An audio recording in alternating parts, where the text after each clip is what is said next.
अस्सलाम वालेकुम वरहमतुल्लाहि वबरकातुहू। अज़ीज़ तलबा व तालिबात, सुबह बख़ैर। प्यारे बच्चों, पिछले लेक्चर में हमने जमात 12वीं के उर्दू निसाब से तीसरे सबक शाल की कुछ मशक़ी सरगर्मियाँ हल करने की कोशिश की थी। उम्मीद है सरगर्मियों की मदद से आपने सबक को मज़ीद समझने की कोशिश भी की होगी। आइए जो कुछ बचा रहता है उसे आज हम मुकम्मल करने की कोशिश करेंगे। एक बात बता दूं कि कामयाबी कुछ नहीं है, काम करना ही कामयाबी है। अगर आपने मान लिया तो जीत गए और जान लिया तो हार गए। मतलब मेरा ये है कि अगर आपने ये सोच लिया कि हम हार गए तो यकीनन आप ज़िंदगी की हर दौड़ में हार गए, और आपने ये तय कर लिया कि हम जीत गए, हम जीतेंगे या हम जीतने ही वाले हैं, या हाँ जीत हमारा मुक़द्दर है, जीत हमारी मुट्ठी में है, तो बस आपकी सोच, आपकी गुमान के मुताबिक आपको नतीजा नज़र आएगा। तो प्यारे बच्चों, कहना मेरा मकसद यहाँ ये है कहने का कि आप बस कोशिश करते रहिए और कामयाबी आपका मुक़द्दर बनती चली जाएगी। जो चीज़ें आपको मुश्किल लगती है उसके लिए आपको मश्क की ज़रूरत है, और जब आप मश्क करने लगेंगे तो फिर ज़ाहिर सी बात है बहुत सारी मुश्किलात, बहुत सारी परेशानियाँ धीरे धीरे खुद ही दूर होती रहेगी, खुद रास्ते खुलते रहेंगे और ख़ुद आप आगे बढ़ते चले जाएंगे। लेकिन शर्त वही कि कोशिश ज़रूरी है। तो आइए हमारा जो मशक़ी सरगर्मियों का हिस्सा बचा रहता है उसे हम मज़ीद देखेंगे।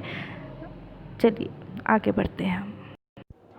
शाल इस सबक के हमने जदवल वगैरह के साथ साथ 7 सवालात हल कर चुके थे। अगले 7 सवालात हमने देखना है, तो आए हम देखते हैं अगले 7 सवालात कौन कौन से हैं और हम मिलकर के इसे हल भी करेंगे इंशाल्लाह।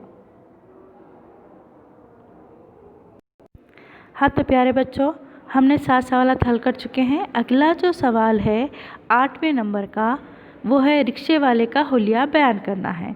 प्यारे बच्चों, मुझे इस बात का यकीन है कि आप लोग वाकई बहुत ज़्यादा ज़हीन हो। अल्हम्दुलिल्लाह, आपको सिर्फ इशारों की ज़रूरत है, मज़मून खुद बना लेते हो।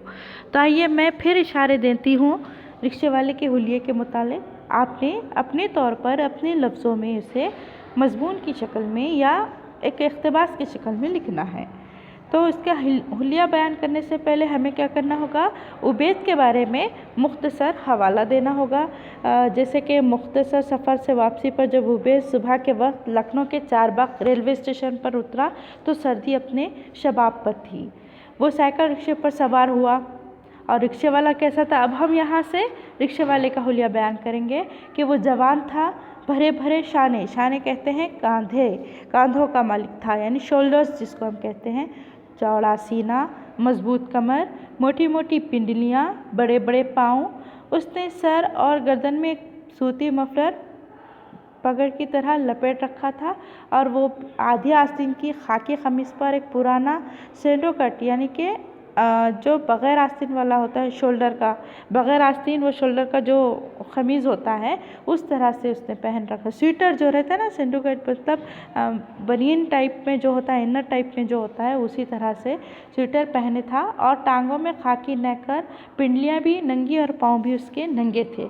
और वो अपनी ठंडक दूर करने के लिए तेज़ तेज़ रिक्शा चला रहा था ताकि गर्दिश दौरान खून उसका तेज़ी से गर्दिश करते रहे, और दौरान खून अगर तेज़ी से गर्दिश करेगा तो जाहिर सी बात है जिसमें हरारत आ जाएगी और सर्दी खुद ब खुद कम हो जाएगी या सर्दी का एहसास नहीं होगा। इस तरह से अपने अल्फाज में आप मज़ीद अल्फाज का इस्तेमाल करते हुए या इजाफ़ा करते हुए जवाब बना सकते हो। अगला है उबैद के ज़िम्मेदारियाँ बयान कीजिए। उबैद की ज़िम्मेदारियाँ कौन कौन सी थी वो आपको बयान करना है। तो देखिएगा, उबैद एक मेहनती और ईमानदार शख्स था। उसका एक जूता साजी का कारखाना था। जूता साजी यानी कि जूता बनाने का कारखाना था। शोमेकरी की उसकी अपनी दुकान थी या कारखाना था। इसी में वो जी जान से मसरूफ़ रहता था, यानी बहुत ज़्यादा वो मेहनत करता था। 25-30 कारीगरों के काम की निगरानी करता था, क्योंकि वो मेहनती खुद भी था, साथ में कारखाना होने की वजह से कई कारीगर उसके हाथ के नीचे थे, यानी वो उनका निगरानकार था।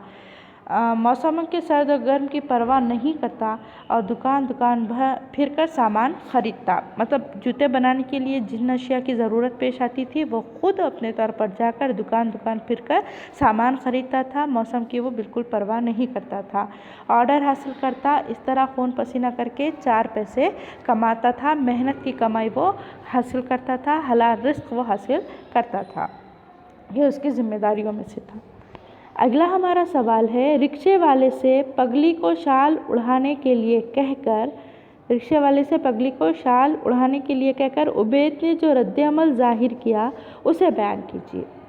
रिक्शे वाले को कह दिया था पगली को शाल उड़ाने के लिए, लेकिन उबैद ने किस तरह का रद्द-ए-अमल ज़ाहिर किया वो भी बताना है, क्योंकि रिक्शे वाला नहीं चाहता था कि पगली को शाल उड़ाई जाए।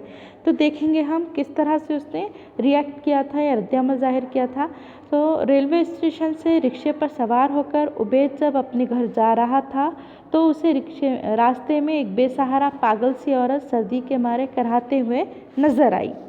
याद रखिएगा, आपको ये हवाला देते हुए, ये मंज़र बताते हुए लिखना है कि रेलवे स्टेशन से रिक्शे पर सवार होकर उबैद अपने घर की समत जा रहा था तो अचानक उसे किसी के कराहने की आवाज़ आई। जब आवाज़ की समत उसने तवज्जो की या गौर किया तो पता चला कि कोई पागल सी औरत सर्दी से बेसहारा भी है और सर्दी से करा रही है।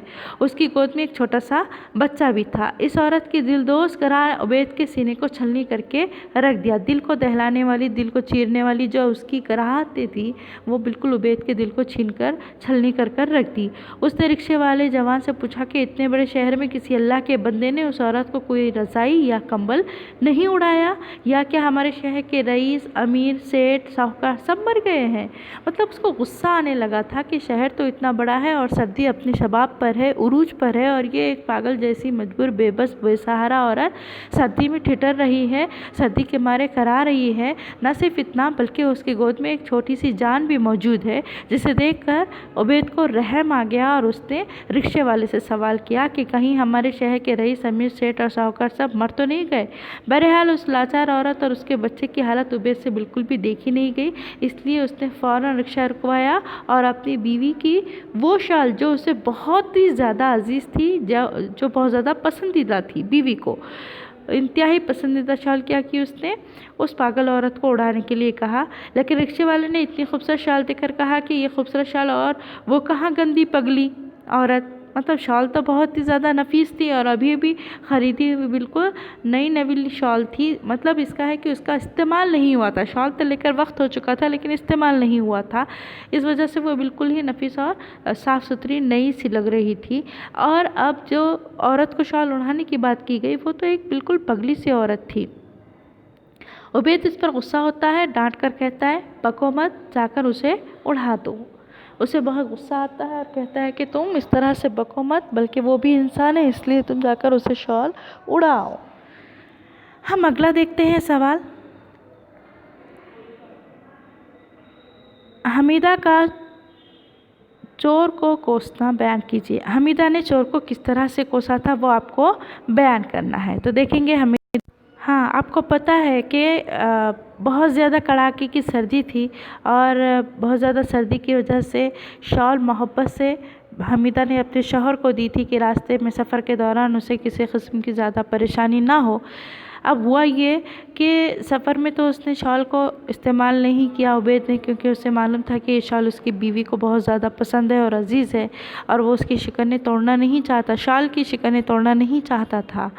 लिहाजा उसने बहुत एहतियात की थी शाल के मामले में। लेकिन जब वो सफ़र से वापस अपने घर की सिमत आ रहा था तो रास्ते में उसने एक पागल सी बेबस बेसहारा औरत देखी जो सर्दी के मारे कांप रही थी, ठिठर रही थी।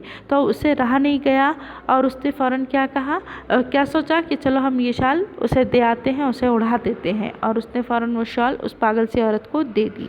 लेकिन शाल देने के बाद वो सोच में पड़ गया, क्योंकि उसको मालूम था कि हमीदा को ये शाल बहुत पसंद है। अब वो सोच में ये पड़ गया कि मैं हमीदा से क्या कहूँ। अगर मैं कहता हूँ कि मैंने उसकी शॉल एक पागल को दे दी तो उसे यूँ लगेगा गोया मैंने उसकी बेइज्जती की है, उसे रुस्वा किया है, उसकी अहमियत मेरी नज़र में एक पागल औरत से भी कम है। और उसके अलावा अगर मैं नहीं कहता, नहीं बताता, तो फिर वो मुझसे शाल के बारे में इस्तफसार करेगी, पूछेगी, तो मैं कहाँ से लाऊंगा। और इस तरह से बताना भी मुश्किल था, छुपाना भी मुश्किल था। सच कह देने पर हमीदा उसे अपनी तौहीन समझती थी और उसके चेहरे पर आंसू आ सकते थे और उसका चेहरा उतर सकता था। ये चेहरा उसे देखना गवारा नहीं था। बीवी को तकलीफ़ में देखना बिल्कुल भी वो पसंद नहीं करता था। इसलिए उसने क्या किया था, अपने तौर पर झूठ बात घड़ ली थी, मनगढ़ंत कहानी सुना दी थी कि उसे आँख लग गई थी, बर्थ पर सर्दी बहुत ज़्यादा हो रही थी और उसने दिगर लहाफ के साथ साथ शॉल को भी ओढ़ लिया था, लेकिन नींद की हालत में शायद शॉल वो नीचे गिर गई थी और रास्ते में 2 मुसाफिर उतर गए। उन्हीं में से किसी एक ने वो शॉल उठा ली है। जैसे ही हमीदा को ये बात मालूम पड़ती है तो उसको यकीन आ जाता है अपने शौहर की बात पर और वो क्या करती है, चोर के नाम पर कोसने देती है, ये कोसने लगती है। क्या कहती है कि उस चोर को बिल्कुल भी मेरी शाल ओढ़ना नसीब ना हो, बिल्कुल बहुत ज़्यादा कोसे देते हुए कहती है और साथ में कहती है कि उसे मेरी शाल कभी ओढ़ना नसीब ना हो, बल्कि उसकी खबर में कीड़े पड़ जाए, मैंने मेरी शाल उठा ली। इस तरह से वो औरतों की फितरत को बयान किया गया है। दरअसल इसमें ये शाल को ना पा करके इस तरह से रूहान सी होकर कोसने देती रहती है।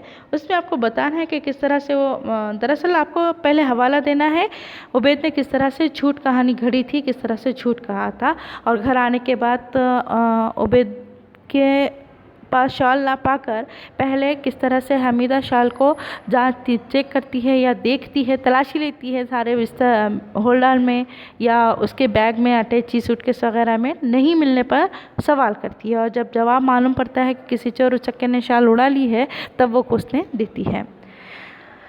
अगला सवाल हम मुकम्मल करते हैं।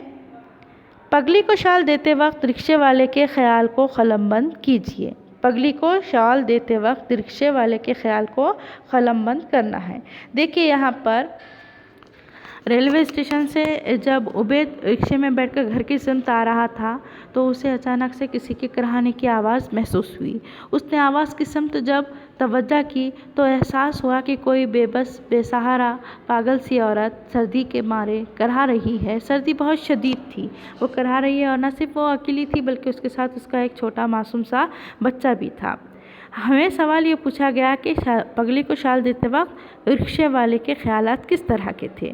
तो देखिएगा, जब यहाँ पर रिक्शे वाले से उसने पूछा, यानी उबैद ने पूछा कि ये कौन करा रहा है और ये क्या मामला है, तब उसने बताया रिक्शे वाले ने कि ये तो बस एक पागल सी औरत है जी साहब, और वो ऐसी ही करा रही है, चिल्ला रही है। तो उबैद को बहुत एहसास हुआ, क्योंकि वह हसास दिल का मालिक था। उसे यह एहसास हुआ कि अल्लाह के बंदे में, इस शहर में किसी अल्लाह के बंदे ने इस औरत को कोई कंबल या रज़ाई नहीं दी, या हमारे शहर के रईस या सेठ, अमीर वगैरह सबके सब मर गए हैं। तब उससे ये हालत देखी नहीं गई और उसने क्या किया, अपनी बीवी की खूबसूरत पसंदीदा शॉल निकाल कर रिक्शे वाले को दे दी और कहा कि जाओ जा कर के उस पागल सी औरत को या उस पगली को, उस सर्दी में टिटरी हुई औरत को उड़ाओ।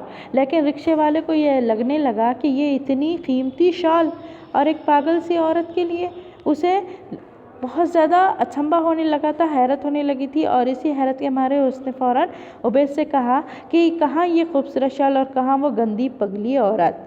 इस पर उबैद को बहुत गुस्सा आया और उसने डांट कर कहा कि बको मत, जाओ जाकर उसे उड़ा दो। मतलब शाल के सामने उस औरत की हैसियत कुछ भी नहीं थी, वो बहुत ज़्यादा पागल और गंदी औरत थी। मतलब बहुत दिखने में बहुत मुफलिस, गंदी, बीमार सी ऐसी औरत थी जिसको इतनी खूबसूरत शॉल उड़ाना मुनासिब नहीं लग रहा था। अब हम अगला सवाल देखते हैं। शाल पगली को देने के बाद हमीदा से मुतल्लिक़ उबैद के जो ख़दशात थे, वही बातें हम और दोहरा सकते हैं जिस तरह से हमने पिछले सवाल में भी दोहराया था। मतलब कि मैंने सवाल नंबर 11 हमीदा का चोर को कोसना, किस तरह से उसने कोसा था, तो उसके हवाले से आप यहाँ अपने तौर पर बनाकर लिख सकते हैं कि किस तरह से हमीद ने झूठ बोला, क्यों झूठ बोला, और झूठ बोलने के बाद घर में आने के बाद उबैद ने क्यों झूठ बोला था और हमीदा ने किस तरह से उसके सारे बिस्तर को टटोला था, उसके कपड़ों को टटोला था, उसके सूटकेस की तलाशी ली थी, लेकिन उसे शॉल, अपनी पसंदीदा शॉल कहीं नज़र नहीं आई। और फिर जब उसने उबैद से पूछा तब उबैद ने पहले से घड़ी हुई मनगढ़ंत कहानी सुना दी कि शॉल उसके जिस्म से फिसल कर कहीं गिर गई थी डब्बे में ही, और किसी चोर उचक्के ने उसे उठाकर, किसी मुसाफिर ने उसे उठाकर ले उड़ा है या ले गया है। जिसके बाद हमीदा का पारा चढ़ जाता है, उसे बहुत ज़्यादा गुस्सा आता है और वो कोसने लगती है कि मुँहे को मेरी शाल ओढ़ना नसीब ना हो, बल्कि उसके खबर में कीड़े भी पड़े। इस तरह से आप वो वाले जवाब को भी यहाँ दोहरा सकते हैं अपने अल्फाज में लिखकर। अगला है अफसाने की रोशनी में उसके किरदारों का तारुफ पेश कीजिए। देखिए यहाँ पर इस तरह के सवालात आपको आ सकते हैं इम्तिहान में। यहाँ मुख्तसर लेकिन 4 अलग अलग सवालात दिए गए हैं। सवाल के हिसाब से अज्जा भी कह सकते हैं आप, हिस्से दिए गए हैं। हिस्से में बताया गया, देखिएगा यहाँ पर जो किरदार है, जैसे पहला है उबैद, फिर है हमीदा, फिर रिक्शे वाला और फिर ईदुन। यहाँ पर 4 किरदार है और चारों किरदारों पर आपको तहरीर रोशनी डालना है। तो मैं सबसे पहले आपको बताती चलूँ उबैद के बारे में। उबैद अफसाना शाल का मरकज़ी किरदार है, क्योंकि हमने जितना भी अफसाना पढ़ा है या शॉल नामी जो सबक हमने पढ़ा था उसमें सबसे ज़्यादा जिक्र उबैद के बारे में है। उबैद पर ही ज़्यादा रोशनी डाली गई है। तो ये एक जूता साजी के कारखाने का मालिक है, बड़ा मेहनती है, ईमानदार है। उसके साथ वो अपनी बीवी को टूटकर चाहने वाला शौहर भी है, बहुत ज़्यादा मोहब्बत करने वाला शौहर भी है। उबैद अपने सीने में एक दर्दमंद दिल भी रखता है, हसास दिल का मालिक है। आपको सबक पढ़ने के बाद ये सारी कैफियत समझ में आ जाएगी, अपने अल्फाज में लिख सकेंगे आप इंशाल्लाह। तो वो सख्त सर्दी का जब बहुत ज़्यादा सर्दी होती है, सर्दी में कराती हुई औरत को अपनी चहती बीवी की पसंदीदा शाल ओढ़ने के लिए दे देता है। ये इस बात का सबूत है कि वह हसास दिल का मालिक है, यह दर्दमंद दिल का मालिक है। अगला है हमीदा। अगला जो किरदार है हमारा वो है हमीदा। तो हमीदा के बारे में है कि हमीदा जो है उबैद की बीवी है। बज़ाहिर वो एक आम सी औरत है, लेकिन बिल्कुल आम औरत की तरह उसके ख्वाहिशात व जज्बात भी हमें बहुत ज़्यादा नज़र आते हैं या मुरक्का वो नज़र आती है। लेकिन उसे अपने शौहर से बेइंतहा मोहब्बत भी है, बहुत ज़्यादा मोहब्बत भी है, वो बहुत ख्याल रखती है, वफ़ादार बीवी है, हमदर्द बीवी है। अफसाने में 2 जगह पर इस वस्फ़ का इज़हार शिद्दत के साथ, इसका शिद्दत के साथ इज़हार हुआ है। किसके शिद्दत के साथ इज़हार हुआ है? वो किस तरह से अपने शौहर से मोहब्बत रखती है। अफसाने में 2 जगह मतलब जब एक मरतबा सफ़र पे जाने से पहले वो शॉल रखती है। हालांकि शॉल नहीं ओढ़ने के बारे में कहता है उबैद कि मैं शॉल नहीं ओढ़ेगा, लेकिन फिर भी वो ज़बरदस्ती शॉल रखती है कि शायद ज़रूरत पड़ जाए तो वो ओढ़ लेगा। नहीं सुनकर, यह मोहब्बत जताने की बात हुई। दूसरी दफ़ा जब वो वापस घर आता है और शाल उसके पास मिलती नहीं है और वो चोर के सामने बहुत ज़्यादा चोर के बारे में कोसे देने लगती है, लेकिन फ़ौरन उसके घर की जो खानसा माँ है, काम वाली है, वो जब समझाती है कि शुक्र करो कि साहब खैर आफियत से घर आए हैं, तो फ़ौरन क्या करती है, उसके लिए दुआएं करने लगती है, दोगाना नफिल पढ़ने लगती है। उसके साथ साथ वो कुछ तेल और आटा वगैरह खैरात करने के लिए भी कह देती है। तो ये उसकी मोहब्बत का सबूत है। और खुदा का शुक्र अदा करते हुए सिजदा शुक्र में वो चली जाती है और फ़ौरन अपने सदका वगैरह देने के लिए अपनी काम वाली को हिदायत दे देती है। इसके बाद का जो है वो है रिक्शे वाला। रिक्शे वाला क्या है, उत्तर प्रदेश के एक ज़िला गोंडा का रहने वाला है। मजबूत वो मेहनती जवान है और साथ साथ वो भोजपुरी ज़बान का इस्तेमाल करता है।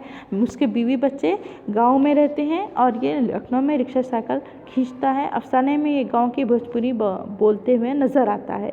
मेहनत व मशक्क़त का काम करते करते उसका दिल भी बहुत ज़्यादा सख्त हो चुका है, इसीलिए उसके दिल में अब किसी के लिए बहुत ज़्यादा नफीस जज्बात या बहुत हसास जज्बात नज़र नहीं आते और दूसरों की तकलीफ़ और एहसास को दिल में पैदा नहीं होने देता। वो उबैद के यहाँ नज़र आता है, क्योंकि उबैद बहुत ज़्यादा हसास दिल का मालिक है। पगली की हालत से वो इतना मुतासिर नहीं हुआ जितना उबैद के मुतासिर होने से मुतासिर हुआ था। इस औरत की हालत के मुकाबले उसे शाल ज़्यादा अहम नज़र आती है रिक्शे वाले को, क्योंकि रिक्शे वाला अब हसास दिल का मालिक नहीं रहा, कठोर सा हो चुका है, सख्त जान हो चुका है। उसके दिल से मोहब्बत व मुरब्बत जैसे जज्बात दम तोड़ चुके हैं। यानी लोगों की बुरी हालत और ख़राब सूरत हाल वगैरह बातें उसके लिए मामूल की बातें हैं, रोज़मर्रा की बातें हैं, इसलिए वो तवज्जो नहीं देता, अहमियत नहीं देता है। अगला है ईदून। ईदून उबैद वो हमीदा के घर की बावर्चन या खादिमा का नाम है। वो एक तजुर्बाकार और सुलझी हुई खातून है। हालात को संगीनी के मुताबिक फ़ैसला लेने में माहिर है। मतलब हालात जैसे भी आए वो फ़ौरन फ़ैसला ले लेती है, वो घबराती नहीं है, डरती नहीं है।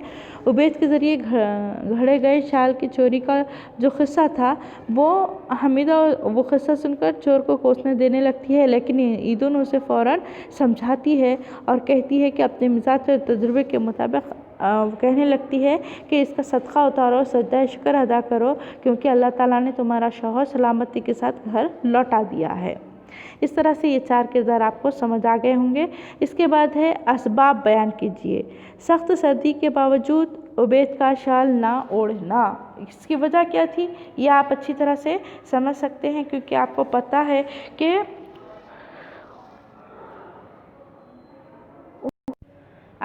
है कि उबैद की बीवी हमीदा की ख्वाहिश थी कि उसके पास एक ऐसी शाल हो जो बहुत ज़्यादा खूबसूरत हो और उसके पास जैसी शाल किसी और के पास ना हो, और वो अपनी शाल को बहुत ज़्यादा महफूज रखती थी, हिफाजत से शीशे की अलमारी में रखती थी। लेकिन जब उबैद सफ़र के लिए जा रहा था उस वक्त उसने अपनी उसी अजीज़ और चहती शाल को बीवी शौहर के लिए निकाल कर दे दिया था कि सामान्य सफ़र में गर्म चादर की कमी नज़र आई थी उसे। लेकिन उबैद नहीं चाहता था कि उसकी शाल ओढ़े, लेकिन बीवी ने उसे ज़बरदस्ती दे दिया था। उसके बावजूद उसने क्या किया, लेकर तो चला गया, लेकिन सख्त सर्दी होने के बावजूद उसने शाल नहीं ओढ़ने का फ़ैसला किया, क्योंकि वो चाहता था कि उसकी बीवी को शाल वैसे ही वापस कर दिए बिना शिकन आलूद ना होने दे, क्योंकि उसे मालूम था कि उसकी ये शाल उसकी बीवी को बहुत ही अजीज़ है। उसके गुल बूटे, उसके नफासत, उसकी खूबसूरती उसकी बीवी को बहुत ज़्यादा अजीज़ है, इसलिए वो इस्तेमाल नहीं करना चाहता था, ताकि सफ़र में वो कहीं मैली ना हो जाए, कहीं वो ख़राब ना हो जाए या शिकन उसके टूट ना, और उसकी जो घड़ी है वो शिकन ख़राब ना हो जाए। अगला है रिक्शे वाले का ताज्जुब करना। रिक्शे वाला क्यों ताज्जुब करता है? रिक्शा वाला ताजुब इसलिए करता है क्योंकि वो उबैद जो है एक पागल सी औरत के पीछे अपनी बीवी की खूबसूरत शाल निसार करने पर तुला हुआ होता है। अपनी बीवी की शाल, पसंदीदा शाल को देने के लिए इसरार करता है। इस बात को देखकर या इस मामले को देखकर रिक्शा वाले को बहुत ताज्जुब होता है कि ये इतनी नफीस खूबसूरत शाल और शाल का इतना ज़्यादा एहतियात करने के बाद भी इस पागल सी औरत को शाल उड़ाने की बात की जा रही है, जबकि वो औरत इस शाल के ओढ़ने की मुस्तहक नहीं है। और क्योंकि वो औरत देखने में ही बड़ी कराहत अमेज़ है, बहुत ज़्यादा गंदी है और बहुत ज़्यादा पागल किस्म की औरत है, तो उसे इतनी भारी, इतनी शानदार, इतनी खूबसूरत शाल उड़ाने की क्या ज़रूरत है, ये सोचकर वो बहुत ज़्यादा ताज्जुब करने लगता है। बल्कि अपने इस ताज्जुब का इज़हार वो उबैद से भी करता है, लेकिन उसे डांट पड़ जाती है। उसके बाद है उबैद का झुंझलाना। उबैद क्यों झुंझला उठा था? तो देखिए यहाँ पर पगली क्या है, बहुत ज़्यादा सर्दी की वजह से बुरी हालत में थी और बहुत करा रही थी। ना सिर्फ वो अकेली मुतासिर हुई थी, बल्कि उसके गोद में एक छोटा सा नन्हा सा बच्चा भी था और वो भी बहुत ज़्यादा करा रहा था। अब जब उसे मालूम हुआ, उबैद को मालूम हुआ कि इस पगली को कोई पूछता नहीं है, ये पागल समझकर, लावारिस समझकर छोड़ दी गई है, तो उबैद को बहुत बुरा लगा। उसे ये एहसास होने लगा क्या हमारे शहर के किसी बड़े आदमी ने, रईस ने इसे शॉल या कंबल, अमीर ने कोई शॉल या कंबल नहीं दी? उसे मालूम पड़ता है कि नहीं, ऐसा तो कुछ नहीं हुआ। तब उसे बहुत गुस्सा आता है और फिर वो फ़ौरन क्या करता है, गुस्से के मारे कहता है कि क्या हमारे शहर के रईस, अमीर, सेठ, साहूकार सब मर तो नहीं गए? ये झुंझलाहट के मारे कहता है। आगे है मुसन्निफ़ का पदरम सुल्तान बोध कहकर गुस्सा होना। क्या है इसका मतलब, ये देखेंगे हम। अगला 5वां, दौरान गुफ्तगू रिक्शे वाला उबैद को साहब भोजपुरी में कह रहा है सीन अली बेग, ठीक है, साहब जैसे हम कहते हैं, तो वो कहता है, तो कहता ही है, वो क्या कहता है, साहब कहते कहते नवाब साहब भी कह देता है। खाली साहब नहीं कहता बल्कि नवाब साहब भी कह देता है। लफ्ज़ नवाब के सुनते ही उबैद मन ही मन में गुस्सा होकर पेशाब खाने लगता है, क्योंकि उसको बहुत गुस्सा आता है नवाब नाम पर, क्योंकि वो ख़ानदानी नवाब नहीं था, ना ही वो दिखावे का नवाब बनना चाहता था। उबैद के मुताबिक नवाब लोग किस तरह के थे उस ज़माने के, कि मेहनत और मजदूरी से खाली होते हैं, बेकार लोगों का मजमुआ है और साथ साथ नवाब खुद कुछ नहीं करते, आबा व अजदाद के कारनामों पर शेखियाँ बघारने वाले अपाहिज लोग हैं। अपाहिज मतलब हाथ पैर से कोई माजूर नहीं बल्कि ज़हनी माजूर है, वो बस बैठकर आराम से शान की ज़िंदगी गुजारना चाहते हैं, मेहनत मजदूरी या मशक्क़त उनको पता नहीं है। यहाँ अफसाना निगार ने मशहूर तंज़िया ज़रबुल मिस्ल पिदरम सुल्तान बोध का इस्तेमाल किया है, जिसके मानी है मेरा बाप बादशाह था, मतलब मेरा बाप बादशाह था लिहाजा मुझे कुछ करने की अब ज़रूरत नहीं है। इस तरह से यहाँ पर तंज़िया अंदाज में पिदरम सुल्तान बोध कहा गया है। इंशाल्लाह बक़िया सरगर्मी जो है हम अगले लेक्चर में मुकम्मल करते हैं। तब तक के लिए अल्लाह हाफ़िज़।